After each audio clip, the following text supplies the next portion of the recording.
Alors moi je pense que l'autonomie, c'est l'idée fondamentale, c'est de gérer ses consommations, et ça va devenir de plus en plus important, voire dramatique, si les gens ne font pas attention à leur consommation.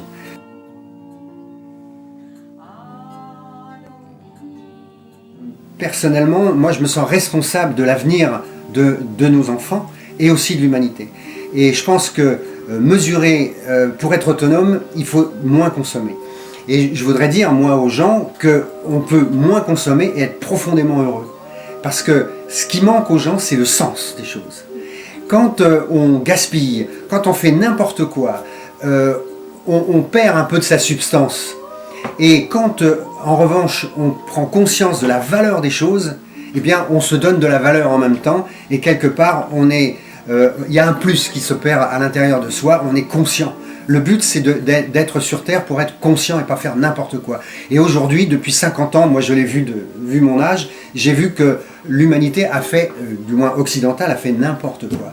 Et aujourd'hui, il est temps de se reprendre, mais ne pas dire que ça va être dur, triste, etc. Au contraire, ça va être beaucoup plus joyeux, certainement. La première chose, c'est de calculer ses besoins. De quoi j'ai besoin pour vivre correctement. Et partons par exemple de l'électricité, eh bien la première chose à faire, c'est de regarder le compteur électrique le dimanche soir par exemple, et puis le dimanche suivant, on va regarder la nouvelle consommation. On soustrait, puis on a sa consommation hebdomadaire. Et puis après, on va s'amuser, nous c'est ce qu'on a fait avec les enfants, à baisser notre consommation. Et là, on touche de près les économies d'énergie et on est arrivé à consommer 10 fois moins que la moyenne des Français. À partir de là, ça devient beaucoup moins compliqué de produire à la hauteur de cette faible consommation.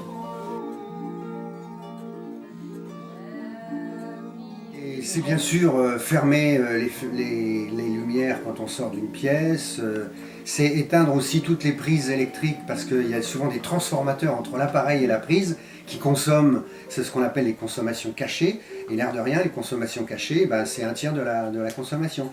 Donc on est arrivé à consommer 2 kWh par jour, et contre 14 pour la moyenne des Français. Donc on a vraiment... Et ce qui est important, c'est d'être heureux avec ça. C'est pas se dire « Ah, je vais trop... » Non, on est bien avec ça. Et 20 ans après, 30 ans après, ça ne pose aucun problème. Et on est toujours en éveil. C'est ça qui est intéressant, on prend la mesure de ce que sont les choses. Alors que habituellement on allume tout, on s'en va, les télés tournent, on part de la maison. Donc c'est une absurdité, c'est une perte de sens. Donc l'autonomie nous amène à être beaucoup plus responsables et quelque part plus profond et plus heureux.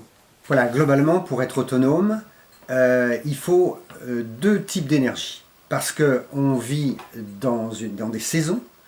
Et en été, il y a du soleil, donc les piles photovoltaïques vont donner de l'énergie. Mais en hiver, il y a 8 heures de moins d'ensoleillement. Mais en revanche, il y a du vent. Donc pour être autonome, le but, c'est pas d'être autonome 8 mois de l'année puis retourner à EDF les 4 mois. Il faut pouvoir étaler toute l'année suffisamment d'énergie. Donc on a des photopiles. Nous, on a vécu pendant 20 ans avec 6 mètres carrés. Et pour les 4 mois d'hiver, disons novembre, décembre, janvier, février, on a une éolienne. Et ces 2 productions d'énergie vont dans des batteries le moins possible.